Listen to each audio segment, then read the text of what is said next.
live stream.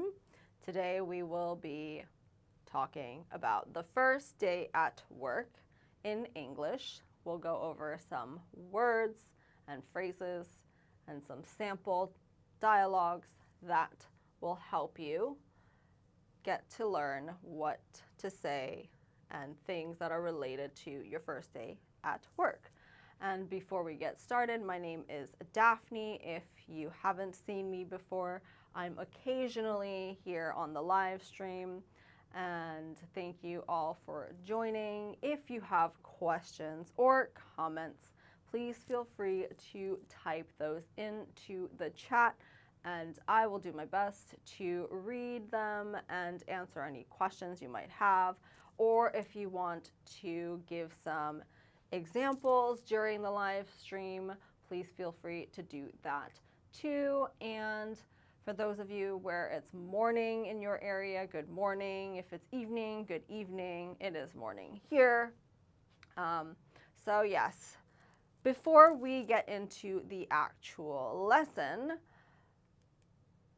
which will be about starting a new job, let's just quickly look at the banner. If you click the link in the description, that will lead you to be able to download your PDF cheat sheets with a bunch of different topics. So there's phrases and vocabulary words that will help you with many different topics in English. For example, we have business and work. If you're traveling, good phrases and words to use for traveling. In emergency situations, there's also topics like cooking, clothes, pets, music. If you're going around town, having conversations. So these are completely free. All you have to do is click that link in the description, and you can download these and save them on your phone, your laptop, your computer, read them on the go at home. So please feel free to do that. And let me just rewind a little bit just to go over today's lesson summary of what we will be doing. So we will be talking about your first day at work. So when you start a new job, obviously you're excited, but you're probably a little bit nervous and anxious as well. So it's important to know maybe some good vocab words and keywords and phrases that will help make your first day at work just a little bit easier. And these are phrases and words that you can use when you're meeting your supervisor, manager, colleagues, coworkers, when you're going to meetings, when you're checking your schedule, or just asking some basic questions. And I see more people tuning in. That is great. Oh yes, and someone remember that I've been to Montreal. Yes, I have. I would love to visit other parts of Canada as well. And again, feel free to comment questions or just examples that you want to share.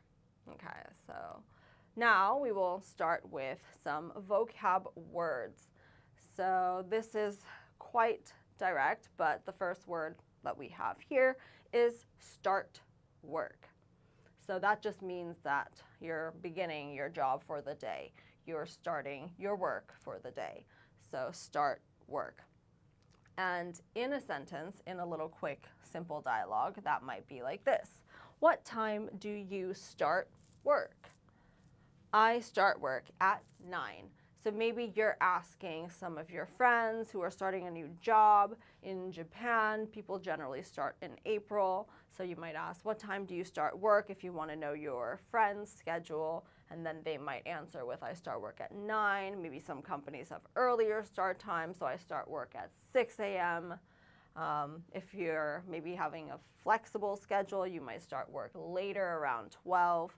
So start work. Next, we have the next word, which is schedule.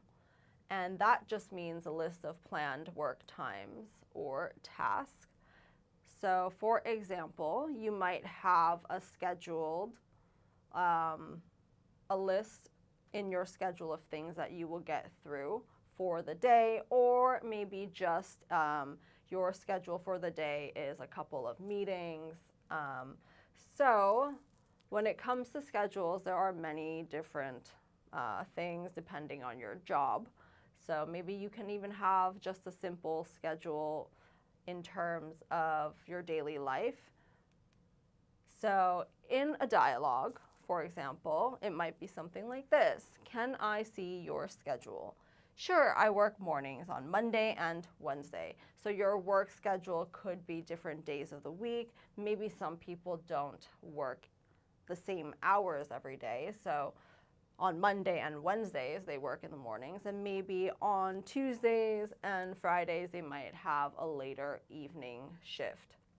So you can ask people about their schedule, or sometimes if you're planning to maybe set up a meeting or some kind of group discussion, you might want to ask somebody, what is your schedule like this week, so that they can tell you which times they are free, which days they are free. And I see some people asking a question. So what is task? That's a great question. So tasks are just things that you will need to do. So for example, if you have like a task list, those are all the things that you want to get done. So maybe one of the tasks could be to finish your intake, or get all the notes ready for the meeting. So those are just little things that you need to do. That is a task. Sometimes they're bigger tasks. Maybe you have to finish a presentation or complete a PowerPoint. Next, we have a supervisor, and that is just basically the person who manages your work or your team. So you generally, when you start a new job, you will have some form of a supervisor who is somebody that should be able to help you and tell you what to do, or give you maybe some notes and tips, and also just guide you. So the supervisor is somebody that you can go to, generally who is a little bit more experienced than you are. So it's also similar to a manager, but I would probably say that a supervisor is a little bit more hands-on. Managers kind of are less hands-on, but they are both people that you can go to. So for example, in just some sentences, who is your supervisor? My supervisor is Anna. She introduced me to the team. So yes, generally your supervisor will also introduce you to the people that you will be working with, your team, your coworkers, your colleagues, which we will also get to in a bit. So yes, your supervisor should be somebody that you can go to, and somebody who introduces you to your job and your team and workmates. And if anyone has any questions, again, please feel free to type those in, or if you'd like to type out some example sentences that you can make with the words that we are going over, that would be great, and I'll try to read as many as I can see. Okay, so let's go on to the next two words, which is colleague and coworker. And these just basically mean a person that you work with. So you might wonder, what is the difference between a colleague and a coworker? Generally, they can kind of be used interchangeably, and they mostly mean the same thing. But just to be more specific, a coworker usually is somebody that you work with specifically in the same space. So maybe if you're in the office, your coworker would be somebody who has a desk next to you and you're on the same team, you're working together in the same office area, in the same space, on the same floor. A colleague doesn't necessarily have to work in that same space as you. They could be somebody that is doing the similar role or in the same field of profession that you are in, but they might not be working in your exact or specific department. You could also have colleagues, for example, from different universities. So maybe you are both professors of the same subject or field, and you both specialize in, let's just say, biology, but you don't exactly work in the same institution. That could still be a colleague. So that is the main difference between the two. Somebody asked, can we use colleague for people who don't work with us? They don't have to necessarily work with you in the same area or same location or space, but they should have at least their profession or their work should be in the same field or similar field or role that you are doing. So you don't have to physically be working with them for them to be your colleague. So here are some sentences. For example, do you have many colleagues? Yes, I work with 5 colleagues in my department. In this case, it's in their department, which is also fine, but sometimes it's not necessarily in the exact same department, and that is okay as well. And somebody wrote, adaptation is the process of a person's adjustment to changing environmental conditions. Yes, so you definitely need to adapt when you start a new job. So you might not know the company's policies, or you might not really be familiar with the work culture there, so that takes a lot of adaptation. Great, that's also a very good word to know, so thank you for commenting that into the chat box. And next, we have meeting. So that just means a scheduled discussion with one or more people. And I'm sure many of you have probably had your own meetings in your own language. So for work, you have meetings. For school, there are meetings. Sometimes even just for clubs or whatever it might be, there are meetings. So you schedule with at least one person or more to discuss something, to go over something, to figure something out, to look over something. So maybe during COVID, a lot of the meetings were online through Zoom or Teams or whichever platform you may use. So that was during the time where everyone was working from home. Now maybe the meetings are a little bit more often in person, but sometimes you still might have online meetings. And in a sentence or in a question, that might be, is there a meeting this afternoon? Yes, the meeting is at 2 in conference room B. So this obviously is a physical meeting in conference room B. So generally you have a set location and a time that is decided on where and when the meeting will be. So in this situation, the meeting is at 2 and in conference room B. So when you're scheduling a meeting, you want to make sure you know who is going to be there, what time it will be, and where it will be. And maybe some companies, in order to use a specific meeting room, you might need to book ahead of time or reserve that room so that nobody else, maybe another department or another team might use that room. So you want to make sure you have all of that set. And thank you guys for all tuning in. I see more people joining, people from Texas, California, Brazil, and a lot of other places around the world that I have not been to but would like to visit, like Costa Rica. That is definitely on my list of places to travel to one day. Okay, so we've gone through a couple of different words. If any of you would like to make sentences and type those into the chat box, I would love to see what you all come up with, and I'll read those out loud. Or if you have questions, or if you want to see if your sentence is correct, please type everything into the chat.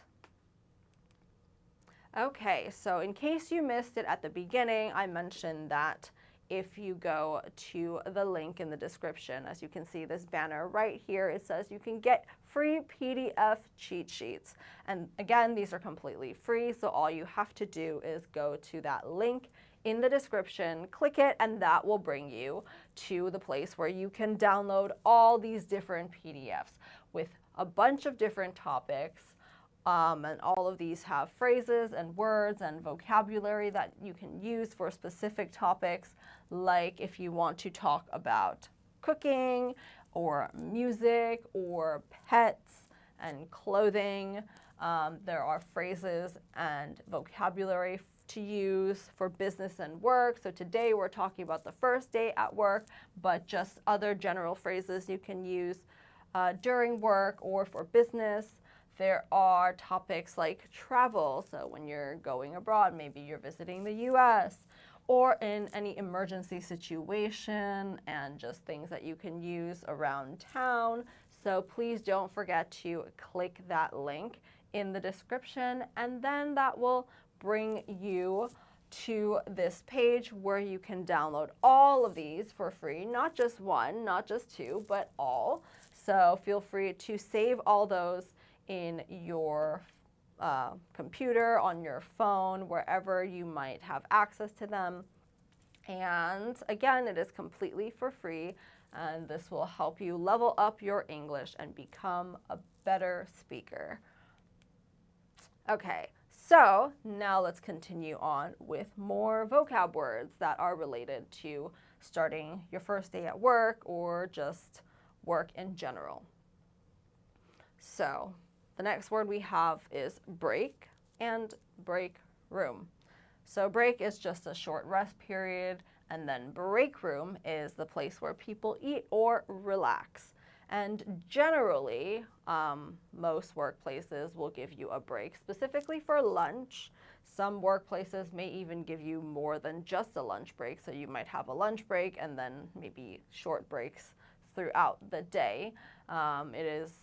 I'm pretty sure it is illegal not to have a lunch break, but some companies are very busy and some people maybe choose not to take a break.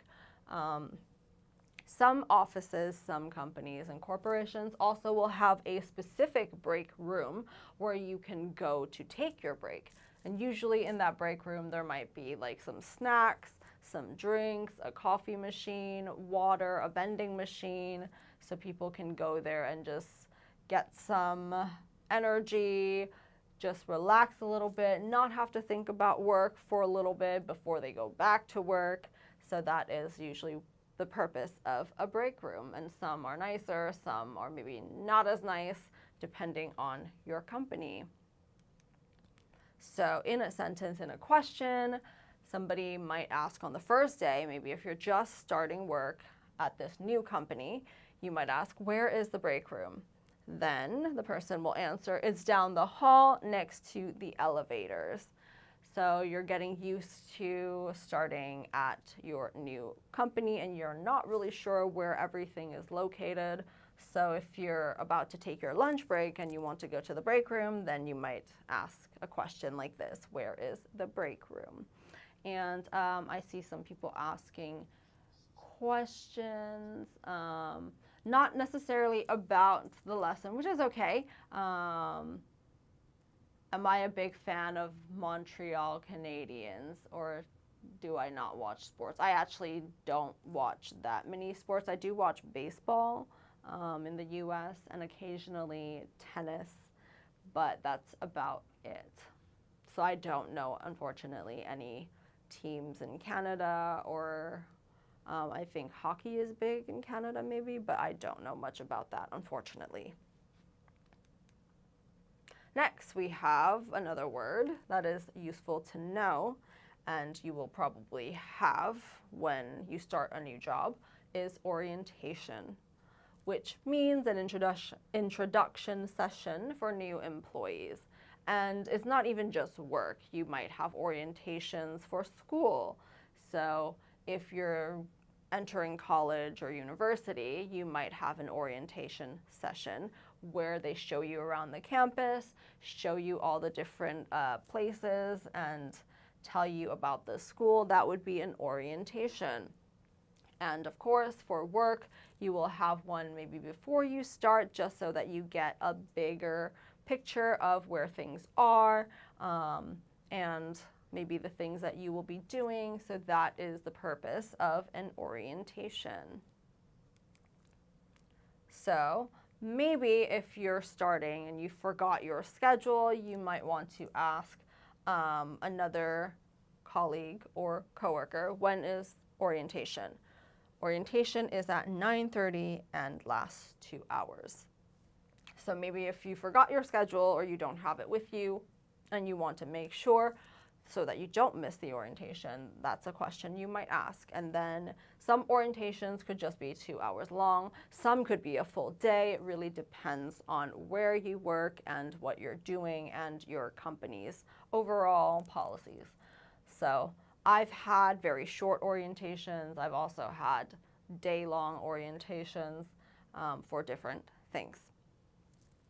And somebody said, I love the break room, it's so nice. Yes, most people, I would assume, love the break room. Generally, it's like the safe space in work where you can just not have to think about work for a little bit and then eventually go back to work, unfortunately. Somebody asked, orientation, is it similar to meeting? So that's slightly different. It is a meeting of sorts, but orientation is usually the first meeting that has a goal of getting you to know the company, know the area, know the workplace, and just have a better idea of your job and what you will be doing and maybe people who are there. A meeting doesn't necessarily have to go over that topic. A meeting could be about many different topics, could be about maybe something that you're working on for the next month, or it could be for maybe a meeting regarding sales. It could be about many different things. So that's basically the difference. An orientation generally is for everybody who is joining the company. So it usually is quite large with more people. A meeting doesn't have to be a huge meeting. It could be just between 1 to 2 people. It could just be between 2 people or maybe a little bit more, or it could also be a big meeting. So that is a great question. And I can see more people joining. Thank you all for joining. Again, feel free to comment any questions and examples if you want to practice making some sentences with the new words. Next, we have training, which is learning specific job skills. And most jobs will have some form of a training for you. So if you're starting a new role, even if you've already been in that company, but maybe you're moving to a different department or starting a new position, you may still have some kind of training. So training is just to help you get acclimated to what your job will be, to get a know of the things that you will need to be doing. Also just learning more skills that you will be using in your position, your role, your job. So you might have training, for example, for a day. Sometimes training could be a few times a week, or it could last longer depending on what you're doing. Yes, so when is the training? That is a good question. If you're just starting work, you might need to know that. So here's an example. Do you need training for that position? Yes, I will attend training on Friday mornings. So sometimes training might be once a week for several weeks, and in this case, it's on Friday mornings. So most positions do have some form of a training period. Some workplaces, during the training period, your salary might actually be a little bit lower. You kind of have like a trial training salary versus the full salary that you would be getting. It really depends, but yes, training is generally to help you build the skills that you will need for your job and for the position that you are working. Next we have is desk and workspace, which is an employee's personal work area. So if you're starting a new job, probably you would just get a desk or some workspace. in your office. Maybe some offices or some companies have designated desks for each person. Some places, maybe it's more free and you can kind of sit anywhere at any day. So if you're starting, I would assume you probably don't have your own office, but as you move up the company and you build your career, that's when you probably will level up and maybe eventually get your own office. But generally, people will have at least their own little workspace. Or in America, we also have cubicles. So, for example, where's your desk? My desk is next to Sarah's by the window. So you're usually sitting next to somebody in the office. Unless you're higher level, then you will get your own little private space. Next, we have onboarding, which is the process of becoming a new employee and learning company systems. So that's when you first start, hence it's related to starting a new job. So for example, how long is the onboarding process? It takes about 1 week, including training and meetings. So that is when you first start. So you'll have to go through some training and probably some meetings before you are fully immersed and onboarded into the company. And again, if you missed it, please don't forget to click the link in the description. It will be in the description, completely free. Once you click the link, that will bring you to here, and there are all these little download buttons that you can click, and that will give you your free PDF cheat sheets. You can download 1, 2, 3, all of them if you want. And there's many different topics, as you can see. We have emergency situations, clothing, pets, music, cooking, daily life. So please feel free to download as many as you want, and these are yours to keep. They are completely free. You don't have to pay anything. All you have to do is just click that link in the description, and that will bring you to the place where you can download all of these for free. So please go ahead and do that. Okay, so just a quick summary of what we went over today. For the first day at work, we basically learned and practiced a couple of key workplace words that you might hear or use during your first workday. And then we went over a couple of dialogue and phrases to say times or ask about schedules and just talk about meetings. And then with the dialogue, it was kind of like a just two-person conversation. So that gave you some examples of maybe workplace conversations that you might encounter. And we focused on how to pronounce some of the key words. And if you have any questions about any of the words, this is your chance before today's live stream is over to type that into the chat box and ask any questions that you might have about any of the words, any of the sentences, or just anything related to the workplace or starting work or your first day at work. Let me see. Any other questions? I don't really see any questions, but if you do have any, feel free to still type that into the chat. And again, you can rewatch this live stream and remember and write down the words if you need and practice what we've learned today. So the last question that I will give you before we end today's stream is, what would you do on your first day of work? So maybe some of you are starting a new job. Maybe some of you are starting a new position. So what would you do? And next week will be a live stream about Mother's Day expressions in English, which is important because we all love to celebrate Mother's Day and celebrate your mother. So feel free to tune in next week on May 6th. And that is it for today's lesson. So I will not be in the live stream next week, but maybe again in the future. And I will see you all then. So I hope you all have a great evening, a great day if it's morning for you. And thank you all for tuning in to today's live stream. And I will see you all again sometime in the future.